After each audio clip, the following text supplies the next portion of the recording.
Boa tarde, nós estamos aqui na Unirio para entrevistar a Ana, que é uma especialista na palhaçaria, certo? Você pode se apresentar um pouco? Claro. Olá, boa tarde, eu me chamo Ana Ascar, sou professora aqui da graduação da Escola de Teatro, do curso de Bacharelado em Atuação Cênica da Unirio, também professora na pós-graduação há 30 anos. E há 25 anos, uns 26 anos, eu desenvolvo um trabalho de pesquisa e de ensino, também de extensão, que envolve o uso da máscara e, posteriormente, acabou envolvendo também o jogo do palhaço. Então, nós vamos fazer algumas perguntas. Bom, a primeira é: qual foi o ímpeto para criar o programa interdisciplinar de formação, ação e pesquisa da Enfermaria do Riso? Então, o programa Enfermaria do Riso, ele é uma consequência do trabalho de pesquisa com as máscaras. Eu já dava aula aqui na disciplina de atuação cênica 5, na época chamava Interpretação 5, e trabalhava com máscaras, fiz o meu mestrado sobre isso. Meu mestrado era um estudo que eu fazia sobre o uso da máscara na preparação e na formação do ator, mas depois retirava a máscara. Você não fazia a máscara até o final, não era para trabalhar um espetáculo com máscara ou a cena com a máscara. Era o ator trabalhar com a máscara e depois retirar. Então, a Enfermaria do Riso, o programa Enfermaria do Riso, ele acabou sendo uma consequência disso, porque a gente foi aprimorando os estudos, a gente foi aprofundando a pesquisa e a gente foi chegando no que seria assim a máscara mais específica da cena, como diz o Jacques Lecoq, a menor máscara do mundo, que é o palhaço. Eu tinha, na época, uma aluna, que hoje é uma atriz reconhecida, com espetáculo que ganhou vários prêmios, a Daniela Barros, e ela era minha aluna na aula de máscara, e ela fazia um trabalho de palhaçaria em um hospital, dos doutores palhaços na época. E ela falava assim para mim: Ana, você tem que ver o trabalho de palhaço no hospital, tem tudo a ver com a sua aula de máscara. E ela me perturbou assim, um semestre, 2 semestres, e ela falou: então eu vou. E me lembro que na época eu tinha acabado de ter filho, e tinha uma bebezinha em casa. Eu falei: meu Deus, o que eu estou fazendo aqui no hospital de crianças, cheio de criança doente, para ver palhaço? Eu achei que eu fosse encontrar-se num ambiente muito triste, num ambiente sombrio, um ambiente... E foi justamente o oposto, foi contrastante, assim, né? Não se trata de exatamente de um ambiente feliz, claro, está todo mundo passando por dificuldades ali, mas tinha uma potência no jogo, naquele encontro entre o palhaço e a criança que estava internada, né, que fazia com que aqueles corpos se encontrassem num lugar de saúde, mesmo que a criança estivesse bastante adoecida, que era muito potente e que me fez enxergar assim de cara, foi uma coisa instantânea, a potência daquela máscara nesse ambiente. Então, quando eu comecei a trabalhar palhaço, eu nem fui trabalhar o palhaço na cena. Isso aconteceu muito tempo depois. Eu fui direto para o palhaço no hospital. E aí, emburaquei num doutorado sobre isso e montei um programa de formação. Hoje a gente tem aqui na Unirio uma grade de disciplinas, né? São 4, 5 disciplinas que vão na grade optativa do curso de Bacharelado em Atuação Cênica, que tem esse lugar de formação desse palhaço para o hospital. Depois é que aí, são 25 anos, a gente foi sentindo necessidade de que esse palhaço que estaria no hospital, que estava no hospital, também frequentasse a cena. Muito interessante, foi uma aluna, né, que veio. Foi uma aluna que fazia esse trabalho e reconheceu na aula de máscara que havia uma correspondência. Nossa, o que eu faço aqui com a máscara tem tudo a ver com o que eu estou fazendo como palhaça no hospital. Partindo desses seus estudos, qual é o papel que você acha que a palhaçaria tem na sociedade? É uma pergunta enorme, né? Imensa, né? Assim, o palhaço, a palhaça hoje, né? São figuras importantes porque como na tradição da própria figura cômica, né, são lugares de escape, né, lugares de transgressão, lugares onde você pode, de alguma forma, falar e dizer coisas, né, que você não poderia ou não diria tão facilmente, mesmo que não seja fácil ser palhaço, a paisana, digamos assim, né? Tem uma questão que para mim é muito importante, é que o palhaço, a palhaça hoje são os agentes, né, os atuantes que produzem o risível, né, produzem o riso. Então também são essas pessoas, esses artistas, atores e atrizes que de alguma forma estão dando a sua opinião sobre o mundo. Eu acho que é isso, o palhaço, a palhaça, eles nos ajudam a olhar para as nossas fraquezas. Eles nos ajudam a olhar para as nossas fragilidades, para a nossa vulnerabilidade, não como um lugar de fracasso, como um lugar de erro, como um lugar, mas como também um lugar de recurso. Né? Assim, eu posso ser vulnerável, por isso, por exemplo, que funciona bastante no hospital. Porque o palhaço chega, errado, perdedor, e ele encontra com a criança que também está num momento de fragilidade, que também está fora do seu lugar habitual, e ali há um encontro inesperado, e desse encontro, né, desse jogo, desse novo olhar, dessa nova perspectiva sobre esse corpo adoecido, surge uma possibilidade de superação, surge uma possibilidade de fazer de outra forma, surge a possibilidade de um novo olhar para aquela situação. Então, eu acho que a palhaçada, eu gosto de falar assim, nesse termo mesmo da palhaçada, que parece que é uma coisa pejorativa, né? Porque você fala, para de fazer palhaçada, isso é uma palhaçada, como se fosse, mas de verdade, o que o palhaço e a palhaça fazem é palhaçada, né? Então, eu gosto de pensar que a palhaçada, ela desmistifica essa pretensão que a gente tem, assim, de ser uns melhores do que os outros, né? Assim, você está sempre correndo para ser melhor que alguma coisa, para ser melhor que alguém, para ser melhor que você mesmo, né? Tem uma exigência, e a palhaçada vai te dizer, não, está todo mundo na mesma aqui, né? Assim, e o importante é o que você faz com isso, né? O que é fundamental é isso, o que você pode fazer com a sua dor, o que você pode fazer com o seu erro, o que você pode fazer com a fragilidade, a vulnerabilidade como um lugar de força. E qual a sua intenção futuramente com os projetos? Tem algum plano para desenvolver ainda mais? Ai, futuro! Eu só penso no passado, estou fazendo 25 anos com o programa de Enfermaria do Riso. E foi um programa que teve se desenvolveu muito na universidade. Ele começou em 1998, a gente não tinha ninguém que desse aula de palhaço aqui.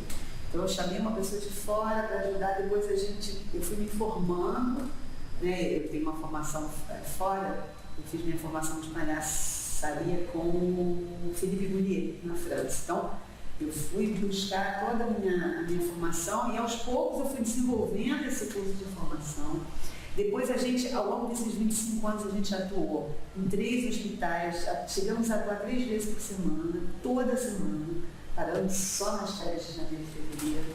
Tivemos assim uma abrangência de atuação internacional. Por quê? O que é muito específico desse programa? Ele é um programa de formação de palhaços universitário. Né? O que acontece muitas vezes é que existem as ONGs que têm as ONGs, né, que têm seus programas de formação, ou o artista já chega formado para integrar aquele programa de palhaço no hospital. Mas porque eu acho importante que exista esse lugar onde o artista ele possa de fato mergulhar na formação. Eu escrevi uma tese de doutorado sobre isso, né? É necessário que você se prepare para estar no hospital. Não tem a ver com a a benevolência ou com o voluntariado, embora essas duas circunstâncias ou condições sejam bem-vindas, mas tem a ver com você se preparar, você vai encontrar situações muito desfavoráveis, né? Então, artisticamente também você fortalecer a figura. A gente criou 4 espetáculos, viajamos, fomos até a Rússia, Tunísia, ganhamos prêmios com os espetáculos. Depois eu participei de muitos encontros, parece besteira, mas a gente tem federações europeias, americanas, de palhaçada de hospital.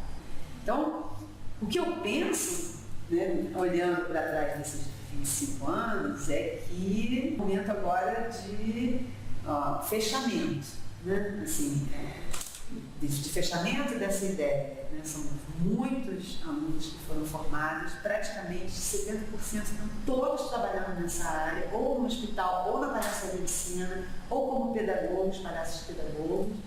Então, assim, acho que é um programa que deu, né, assim, resultou em muitos desdobramentos. Então, eu até penso que mesmo que a gente feche na universidade, ele continua se desdobrando fora dela.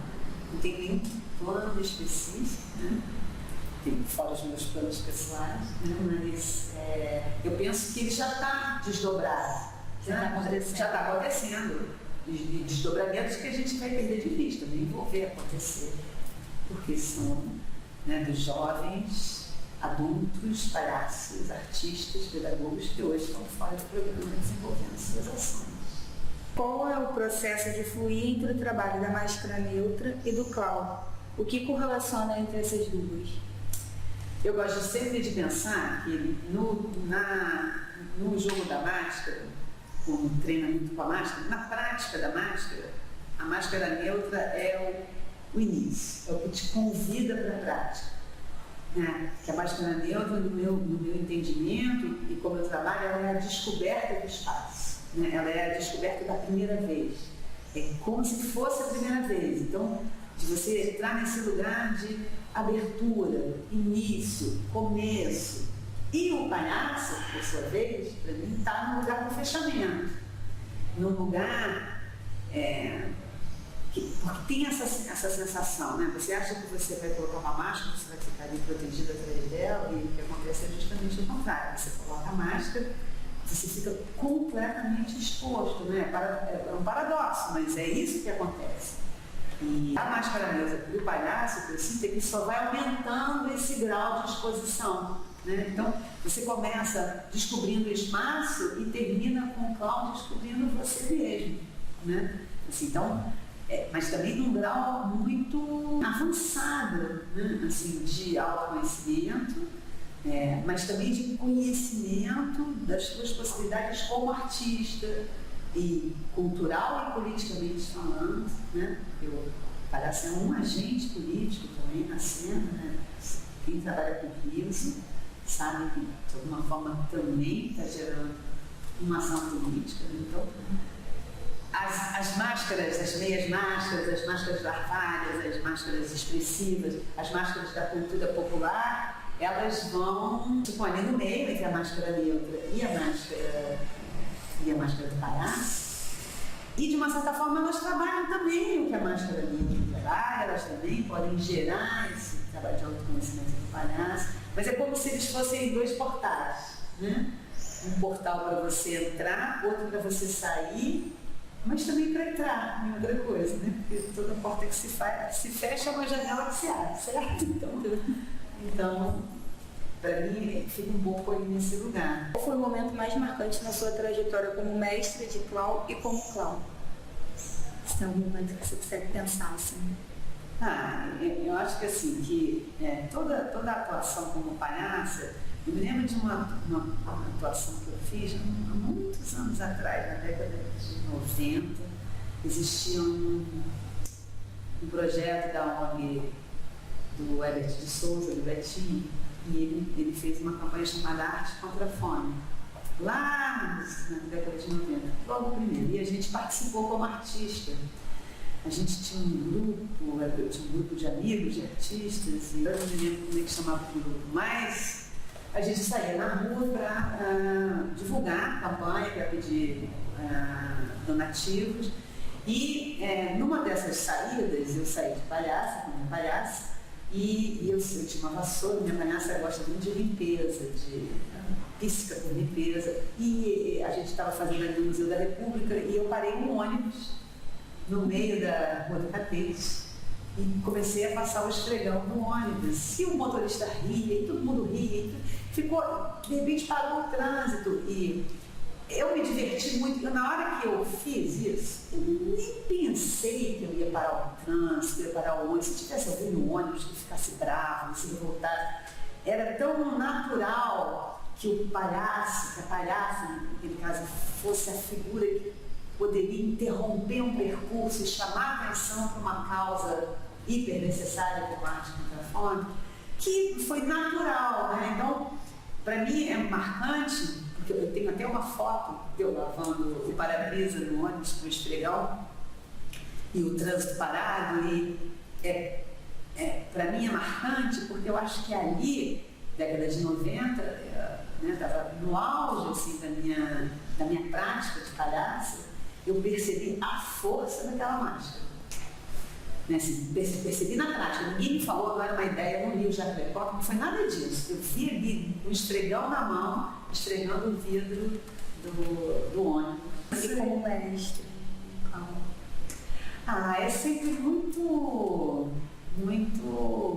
emocionante assistir, testemunhar, né, as transformações. Porque você vê, quando chega a pessoa, você vê aquele desejo enorme de ser palhaço, de querer ser palhaço, de querer agradar, de querer fazer rir. E quanto que aqui num caminho distante para ser percorrido ainda, até você conseguir a primeira risada, conseguir a primeira... E tudo que a pessoa tem que superar, né? Então, eu tenho muitas lembranças de muitos momentos de estudantes transformados, né? Assim que se fala. Nossa, virou, da virada deles. Né? Tem um especial que é quando a gente foi fazer o espetáculo que eles criaram, chamado Palhaço OS. A gente criou esse espetáculo em 2007. E a gente ficou 3 anos fazendo em vários lugares e culminou com a Rússia. A gente foi no festival universitário na Rússia, lá no meio dos Montes Urais, no meio da Rússia, bem perto de Moscou, um lugar longe para rua. E eles, era um festival francofone, então falavam francês, e eles então decoraram a peça em francês. E eles falavam a peça em francês sem saber, às vezes, exatamente o que eles estavam falando, eles não falavam francês. Né? E foi um sucesso, uma comoção, a comunicação daquela comunidade, que toda falava francês muito bem, vendo aqueles palhaços brasileiros se virando com um francês decorado, mas falando sobre um cotidiano hospitalar, da prática do riso, do risível, a experiência do humor no ambiente. Aquilo foi de uma comoção tão grande e para mim é muito marcante como mestre, porque eu tive também certeza absoluta de que aquela comoção, que era por causa do espetáculo, e era uma relação cênica, espectador, atores, palhaços, aquela comoção, ela só era perfeitamente possível também porque o público sabia que eles vinham do meio do hospital. O público sabia também que eles eram vencedores de alguma coisa que eles tiveram que superar. Né? Então, e esse é o momento que a gente estava longe de casa, muito longe de casa, e que foi muito marcante para mim, de saber como que, a que ponto o trabalho da palhaçada no hospital pode levar, por exemplo, para auxiliar uma comunicação bem realizada entre célula e plateia. Para fechar, a gente queria saber como é que foi a sua experiência na enfermaria do riso na pandemia. Porque foi muito difícil, a gente teve que suspender, né? Porque não tinha como ir aos hospitais, então as atuações foram suspensas e a gente ficou fazendo um trabalho de pesquisa, de estudo, trabalhando um pouco sobre palhaçada no Zoom, né? Sim, as aulas eram no Zoom, os treinamentos, então a gente bolou seminários, a gente fez publicação, a gente entrou em contato com vários grupos, aqui em Portugal, São Paulo e Belo Horizonte, e a gente fez uma reunião, um seminário para também saber o que as pessoas estavam fazendo. Depois, quando começou a abrir um pouco, esses grupos que estão cheios de ex-estudantes de enfermaria do Rio, eles começaram a ir no hospital pelo tablet, né? O palhaço ficava em casa, levava o tablet e alguém no hospital levava esse tablet. Mas aqui na Unirio a gente não tinha essa pessoa no hospital para levar o tablet. Então a gente só voltou mesmo em agosto do ano passado, em agosto de 2022. Mas até hoje a gente está atuando de máscara com o nariz por cima. E tivemos que reduzir muito os objetos, porque os objetos são altamente manipuláveis e transmitem muitas doenças, né? Mesmo com alquinho, todo mundo com álcool, os instrumentos também. Houve uma redução do contato, né? Porque, independente da criança ter ou não prescrição de contato, a gente não pode mais chegar tão perto. Então mudou bastante coisa. Mas também mudou que a gente ficou um pouco na mesma situação que a criança, né? Porque ficou todo mundo em casa, isolado, fora do seu cotidiano. Então, a gente também entendeu melhor que é aquela criança que fica isolada no hospital, fora do cotidiano, sem poder ver ninguém. Então, foi quase como se a gente olhasse para o nosso corpo e encontrasse afinidade com aquele corpo da criança na volta. Teve uma força muito grande esse encontro. Muito obrigada. Obrigada a vocês, que ótimo. Muito bom receber vocês aqui. Espero que a gente deve fazer um espetáculo esse ano para comemorar 25 anos do programa Enfermaria do Rio. A gente está trabalhando sobre isso. E aí eu vou convidar vocês todos a semana que vem para vocês virem. Tá bom? Parabéns aí pelo projeto de entrevistas. Muito obrigada. Obrigada, tá, gente?